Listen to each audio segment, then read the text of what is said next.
You've seen the TikToks, rainbow sunsets, shirtless surf bros, and drag brunches in the jungle. But what's it really like being LGBTQ in Costa Rica? I'll give it to you straight. Well, not too straight, let's be honest. It's not just safe here, it's also soul-filling. Sure, the bureaucracy moves slower than a sloth in a hammock, but this little country has quietly become one of the most progressive, welcoming places in Latin America for queer people, trans folks, and everyone living beyond the binary. So let's start with the basics. LGBTQ rights in Costa Rica. Marriage equality, legal since 2020, the first in Central America. Adoption rights, equal for same-sex couples. Gender identity and expression, trans citizens can legally change their name and gender marker. Anti-discrimination laws, yep, they are written into the labor code. Also, police, tourism, and even airport staff get LGBTQ sensitivity training. So whether you're on a beach or in a boardroom, the law is on your side. And paperwork still moves at a glacial speed here, and some of the more rural clerks may still subtly clutch their pearls, but things get done here, and with a smile. And for my trans, non-binary, and gender-expansive family, Costa Rica's visibility is growing fast, especially in San Jose.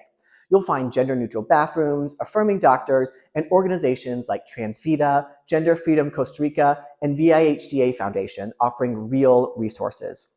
Hormones, they're accessible with a local prescription. Healthcare is affordable and inclusive. The process for legal changes, bureaucratic, but doable. Just pack snacks and patience. And where do most queer folks feel at home here in Costa Rica? Well, that depends on what you're looking for. But a few of my favorite spots here are San Jose, the biggest pride in Central America, drag, nightlife, queer-owned cafes, and an art scene for days. Manuel Antonio, basically the gay beach capital of Central America. I love it, one of my favorite spots. Puerto Viejo, an Afro-Caribbean, bohemian, and proudly intersectional scene. Tamarindo, Nosara, Dominical, Uvita. It's surf, it's yoga, it's wellness, and expats who flirt in 5 languages.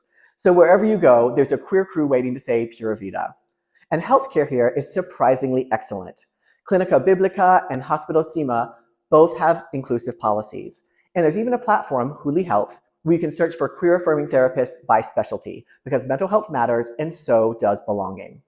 So join the local WhatsApp and Facebook groups. That's where you'll find your people and your Friday night plans.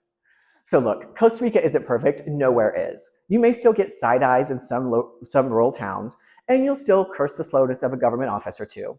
But you'll also dance barefoot at beach pride, hug strangers who become friends, and realize that Pura Vida isn't just a phrase. It's a way of saying you belong here.